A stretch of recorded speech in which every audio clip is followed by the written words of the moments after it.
We're live. Okay, welcome back to the process where I take you through my process of making music. My name is Charles Taylor. Thank you for watching and tuning in. So, right in front of me, we got Reaper loaded up once again. And I posted a video about previewing 6 beats to select from. One of them I'm going to choose to track into Reaper and do my first ever mix down.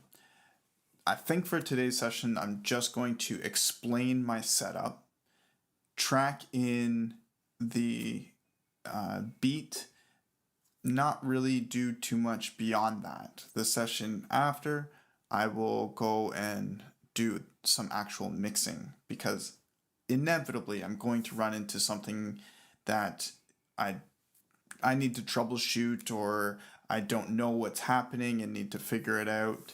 So to keep things a little bit more straightforward for now, we are just going to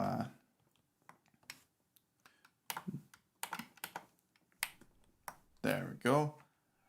We're just going to keep things simple. So maybe you can hear some static noise. Hopefully.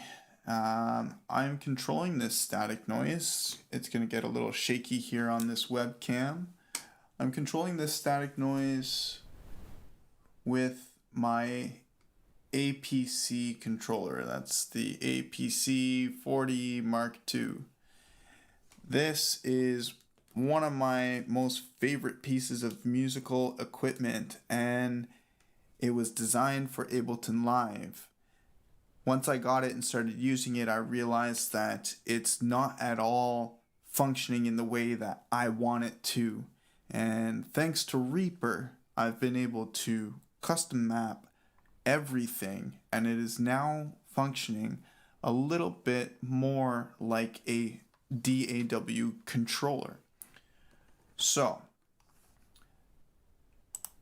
for example, just like zooming in and out and scrolling the view is possible. Changing my grid size should in theory be possible, but for whatever reason that is not working right now. Again, troubleshooting, right? There's always something to troubleshoot. Right now we're not going to focus on that. I want to explain what's going on here. So I'll turn down my lo-fi noise for now and explain what's happening. So I have 2 different folder tracks. This third one is just for my mic input that I'm not actually even using right now. I wonder if I could hide this track. I know it's possible. I don't know how exactly to hide tracks inside of Reaper. I've done it before, but my memory does not serve me well right now. So ignore this one, but working from the bottom up, this is a track that's simply taking line input from my audio interface, and it's taking line input 3 and 4. And what's plugged into my interface on line 3 and 4 is the output of my MPC here. But that output only is functioning when I'm using the MPC as its own device, as a standalone device. And then I have this track being sent to 8 different effects tracks. And those effects tracks, those 8 tracks, are mapped to this APC controller. 8 different tracks that I can obviously control the effects on. And I also have the effect slots mapped to the different buttons. So I have a grid on this controller.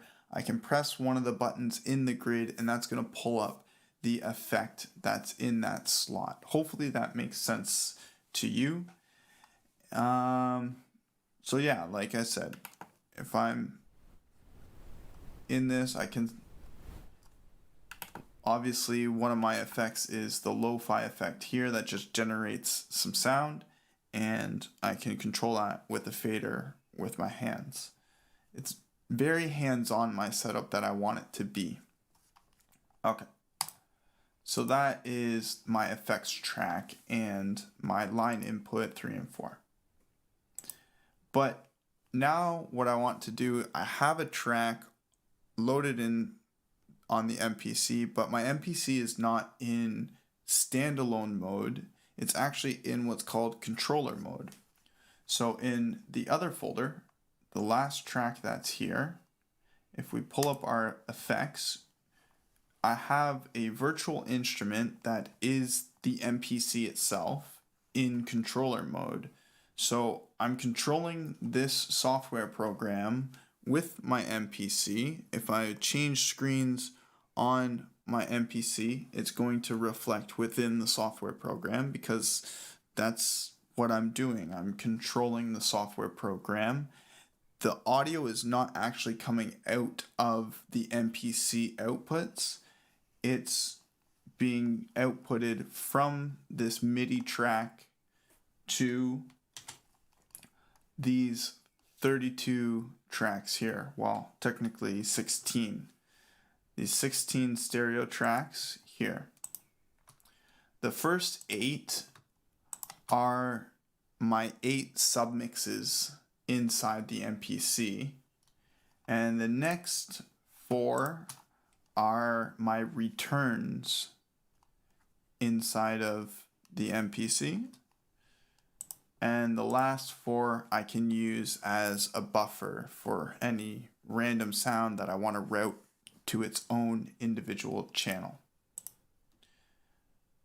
So the routing goes from my MIDI virtual instrument track into each of these tracks here, and each of these tracks output their audio into the group and then into the master.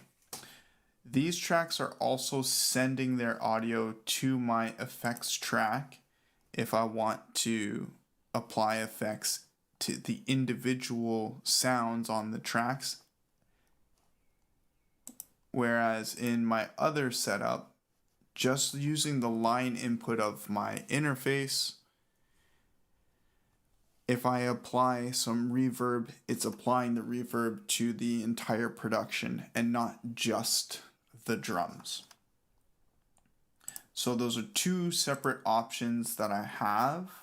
So basically when I'm in the producing mode and I'm just coming up with an idea, I'm not using the software instrument. I'm using my MPC as its own standalone device, physically routing the audio into my interface, into this track, sending that audio to the effects tracks, and controlling these effects tracks with my mixer here. Once I have the idea of the beat made, I have a couple sequences down, now I can move into controller mode and track the audio into Reaper, and that's what we're going to do right now. This is my second attempt at ever doing this with Reaper, so I'm fingers crossed it all goes well. But yeah, that was like the brief explanation that I can give as to what is happening in this setup. I think it's very different from most people's setup. Of course, it is very dependent on having these 2 tools at your disposal, but there are a whole lot of an awful lot of beat makers that are using MPCs, and maybe they're coming from their DAW of choice, and maybe this setup is something worth considering.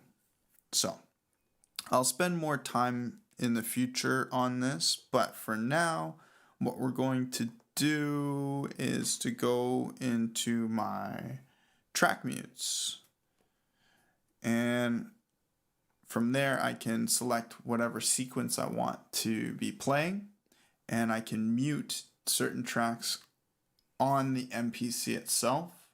I can also mute the tracks inside of Reaper, as you can hopefully see there. I can set these tracks to record, which we're going to do right now. And I can select tracks, navigate through them.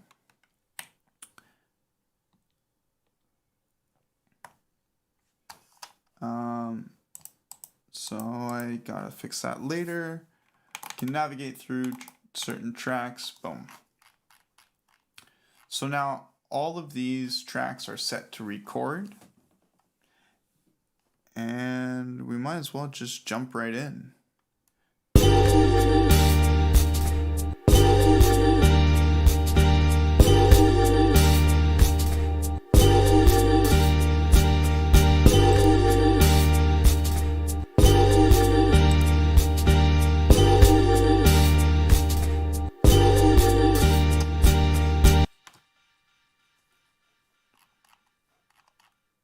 Awesome.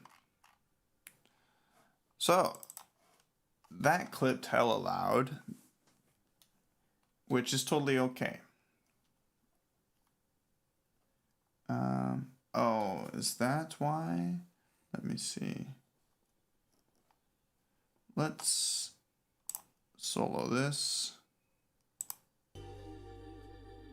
Oh. Actually, we're going to delete all. Perfect. I want to solo that because that is the snare that was missing from what I just recorded, and it was missing because I didn't realize I had this track turned down a little bit. So let's put this full volume for all of these tracks, and let's go into my mixer here, and let's just turn down my submixes here because it was all a little bit too loud.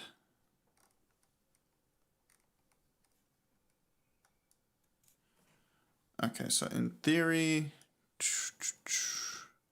that works.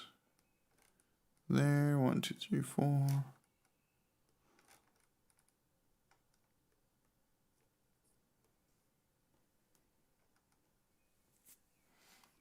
All right, let's try this again.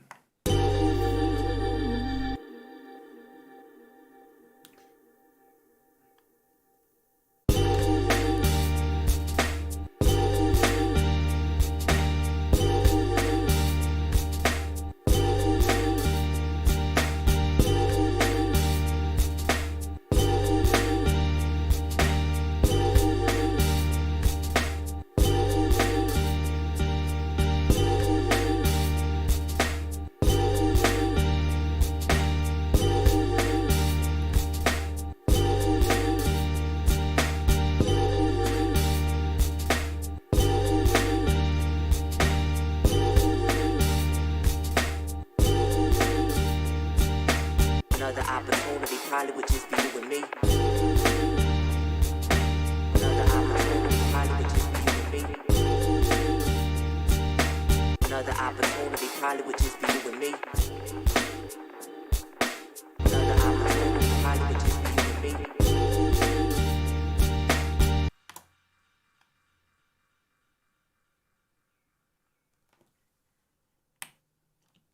Another opportunity, probably would just be you and me. Okay. So we'll save all of these.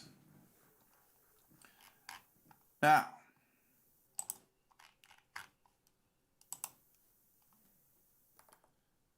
stop that. That is how I track in the audio.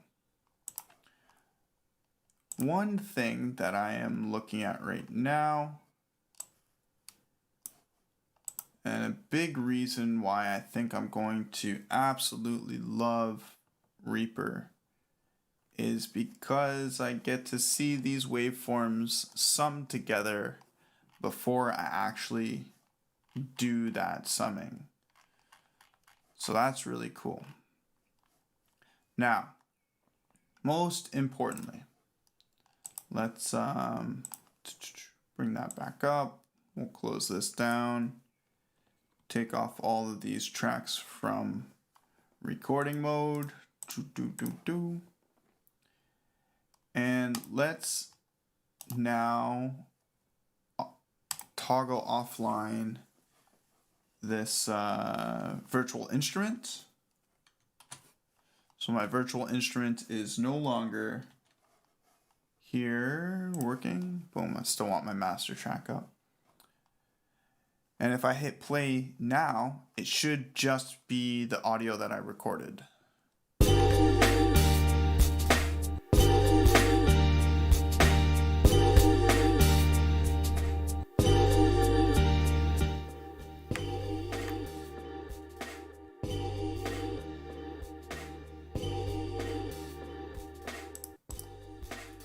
And I love this because with my APC, I can easily with my fingers, do a mix down. I can adjust the sound, I can adjust the volumes.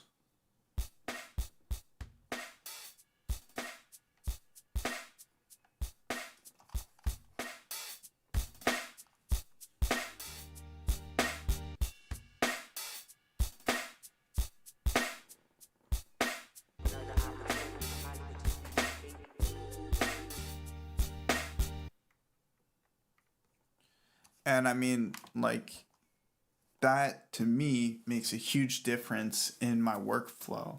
Once I have kind of solidified this process of jumping from, hey, making a beat inside the MPC and then easily switch to controller mode to track in my stems by just playing the sound, then as these stems are tracking, I can be still making minute adjustments on the MPC and taking out sounds, bringing them back in, applying effects as it's recording. That gives me the ability to arrange it as it is going and kind of do the song structure as I'm recording inside of Reaper, adding a live element to my production.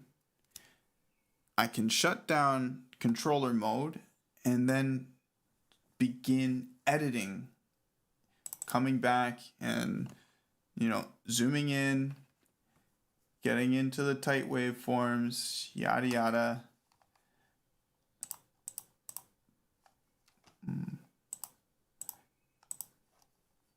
And let's see here.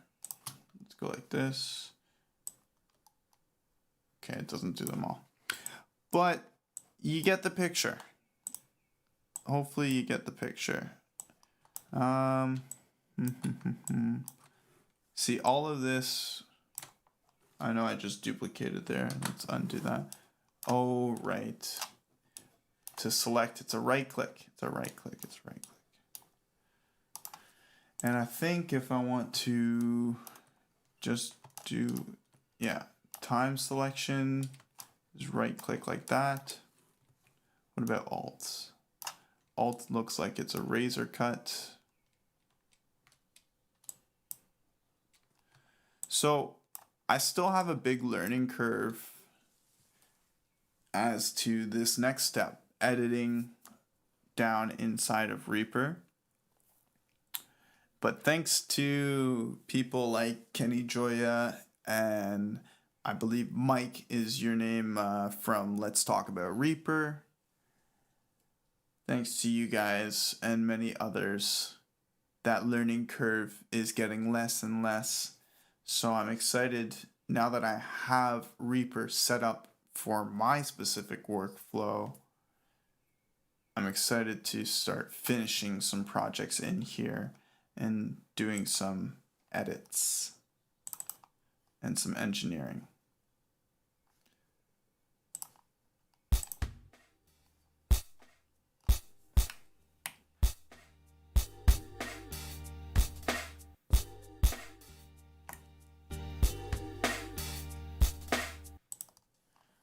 awesome. This is going to be a lot of fun. I feel like I have a lot of control over this. This was my second attempt at not only tracking in stems for engineering, but also for explaining my process. It was definitely a lot clearer of an explanation than my first one, but I know I can also explain this process a little bit better. And to be honest, I'm still kind of figuring things out, so I don't necessarily think this was a great example.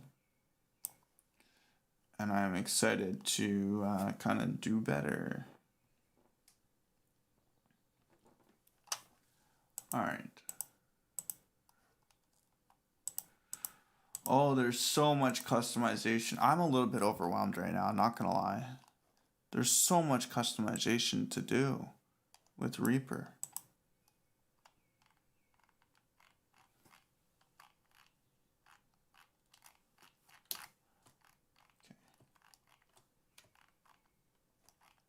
There we go. So it's just control zoom.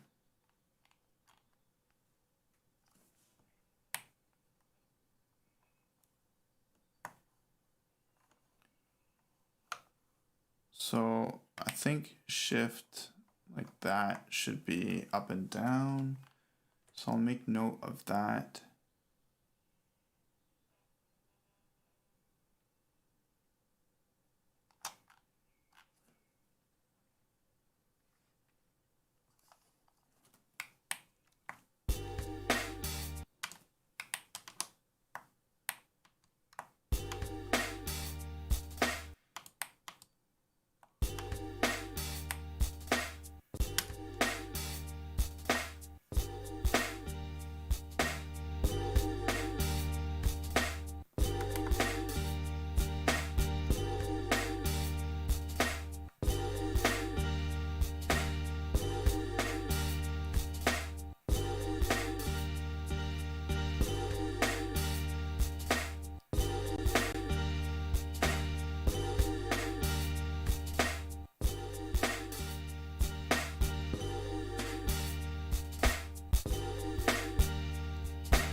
Another opportunity, Hollywood, you be with me.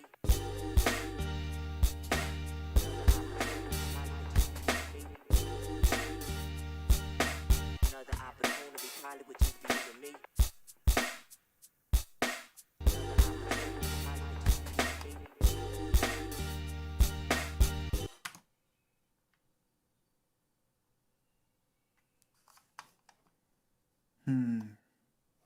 Man.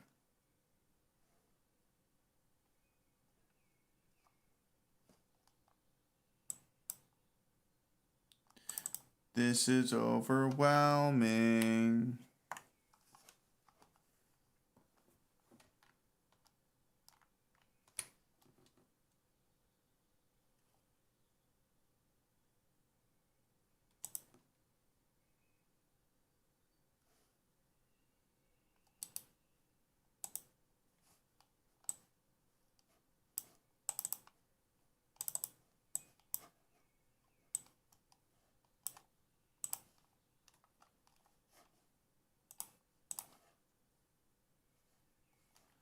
Been live for 24 minutes. All right. That'll cut it for today's stream.